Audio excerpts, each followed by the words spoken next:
आइए आज आपकी मुलाकात करवाते हैं go India stocks dot com के फाउंडर राकेश अरोड़ा साहब से। राकेश जी, बहुत बहुत स्वागत है आपका। धन्यवाद हमें समय देने के लिए। सबसे ज़्यादा स्पेस जिस पर आपकी बहुत ही गजब की और गहरी पकड़ है वही टॉक ऑफ द टाउन है, मेटल्स और कमोडिटीज़। दुनिया भर में अब अचानक से एकदम मेटल्स के प्रति प्यार आ गया है बाजारों का। हमारे बाजारों में तेजी है, चाइना में बहुत कुछ हो रहा है। जरा समझाइए पूरा क्या कुछ पिछले 2-4 हफ्तों में बदला है मेटल्स के लिए। तो राकेश जी, क्या आप मुझे सुन पा रहे हैं? अनिल जी, ऐसा है कि जी जी। चाइना ने जो स्टिमुलस अनाउंस किया है। अ, हाँ, मैं सुन पा रहा हूँ। जी जी सर, फॉर्म। अनिल जी, आवाज आ रही है या मैं वापस से जुड़ूं? नहीं सर, बिल्कुल परफेक्ट है, आप बताएं सर। अच्छा। अच्छा, ठीक है ठीक है। तो अनिल जी, मेरा ये कहना था कि चाइना में एक अच्छा स्टिमुलस का अनाउंसमेंट हुआ है। तो स्टिमुलस ये चौथी बार दे रहा है पिछले 2 साल में। तो ऐसा नहीं है कि ये कोई एकदम नई चीज हुई है, बट जो नया हुआ है वो इस बार का क्वांटम काफी ज्यादा था। तो जो लोग एक्सपेक्ट कर रहे थे उससे ज्यादा क्वांटम का स्टिमुलस मिला है, बट लार्जली मॉनेटरी स्टिमुलस है। तो अभी एक बार को तो तेजी हो गई है, बट देखना है कि कुछ फॉलो थ्रू आता है फिस्कल स्टिमुलस के रूप में कि नहीं। नहीं तो ये जैसे पिछले 2-3 बार में हुआ है उसी तरह से ये रैली फिजल आउट भी हो सकती है। मतलब आप ये कह रहे हैं कि ये चाइना में जो कुछ हो रहा है अभी, मतलब आंख बंद करके भरोसा न कर ले, फिर अभी जल्दबाजी है, राइट?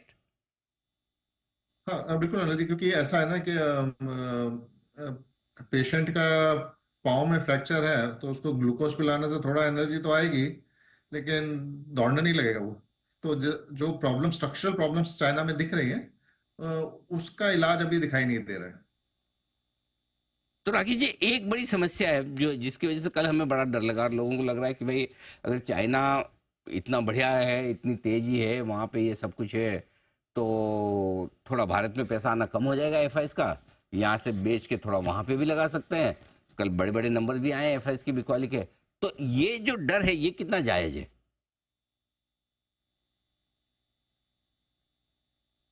अनिल जी, जो हॉट मनी होता है, जैसे जो लोग होते हैं जो फास्ट पैसा मूव करते हैं, वो लोग जाते हैं और वो लोग गए भी होंगे, क्योंकि चाइना मतलब स्टॉक मार्केट काफी अंडर परफॉर्म कर रहा था। और अभी 9 दिन की तेजी के बाद 25% चलने के बाद भी पिछले साल जहां था वहीं है। तो ऐसा कोई चल नहीं गया है। तो हॉट मनी जरूर वहां जाता है, लेकिन जो हमारा एक्सपीरियंस रहा है इंडिया में, कि जैसे इंडिया में भी जब तेजी हुई है हॉट मनी आया है, एक आध क्वार्टर से ज्यादा वो टिक नहीं पाता है, वो वापस रिवर्स हो जाता है। तो जो जितना ज्यादा जल्दी बढ़ेगा वो उतना ही स्पीड से वापस नीचे भी आता है। हम्म।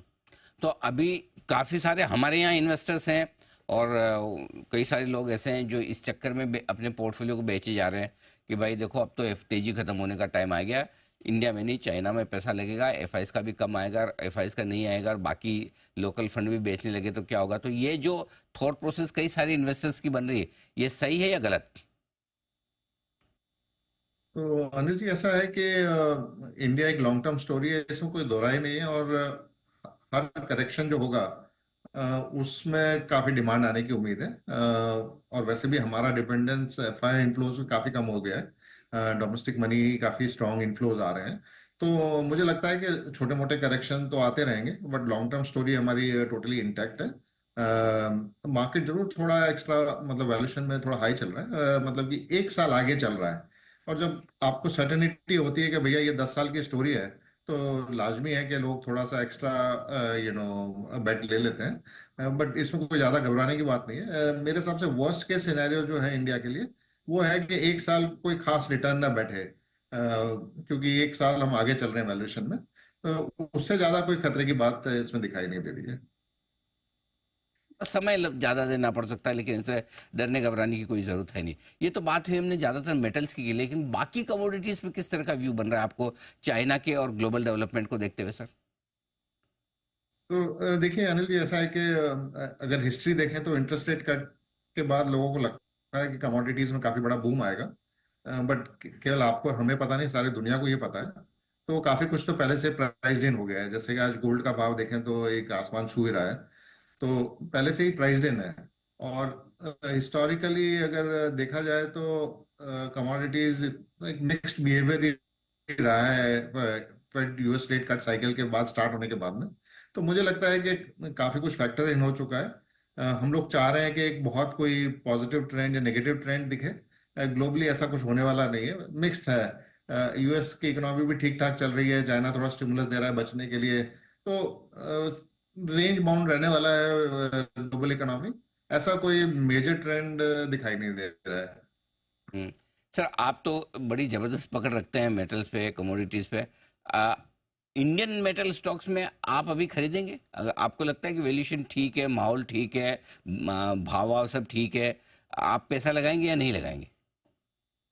देखिए अनिल जी, ऐसा है कि जो लॉन्गर टर्म थीम है वो तो अपन जानते ही हैं कि ईवी और रिन्यूएबल की थीम है, जिसमें कॉपर तो हमारे पास कुछ ज्यादा है नहीं, और हिंदुस्तान कॉपर की वैल्यूएशन तो अनाप शनाप है। तो एक एल्यूमिनियम बच जाता है, उसमें दो तीन प्लेयर्स हैं हमारे पास, तो उसमें अपन नजर रख सकते हैं कि जब भी पुल डाउन आए तो हम उसमें देखें। और एल्यूमिनियम में एक अगर FY 2025-26 की मैं बात करूं तो थोड़ी शॉर्टेजेस की उम्मीद है। अभी फिलहाल एल्यूमिना की काफी शॉर्टेजेस चल रही हैं, जिसकी वजह से जो एल्यूमिना में सरप्लस है, जैसे कि नालको, उनको काफी फायदा हो रहा है। बट एल्यूमिना की कैपेसिटी आ रही है और एल्यूमिनियम की कैपेसिटी उतनी बढ़ नहीं रही है आगे जाके। तो मुझे लगता है कि एल्यूमिनियम में थोड़ी एक तेजी बनी रह सकती है 2000 अगले 2 साल के हिसाब से अगर देखें। स्टील में अगर देखा जाए तो मेरे को लगता है कि करेक्शन खत्म हो चुका है स्टील प्राइसेस में। और बट चक्कर ये है कि रॉ मटेरियल प्राइसेस पहले भागते हैं, तो जैसे कि आयरन ओर 90 से सीधा 100 के ऊपर पहुंच चुका है, और अभी तो स्टील प्राइस हिलना भी स्टार्ट नहीं हुआ है। तो जो कंपनीज जिनके पास कैप्टिव आयरन ओर है और जिनकी कॉस्ट इतना बढ़ेगी नहीं, उन कंपनीज को फायदा होगा बनिस्बत की जो कन्वर्टर्स हैं, जो कि आयरन ओर खरीद के और कन्वर्ट करते हैं। तो स्टील में भी मुझे लगता है कि एक बॉटम तो बन चुका है, बट ऐसा ना कि ये कोई बहुत बड़ा सस्टेनेबल तेजी का माहौल नहीं लग रहा।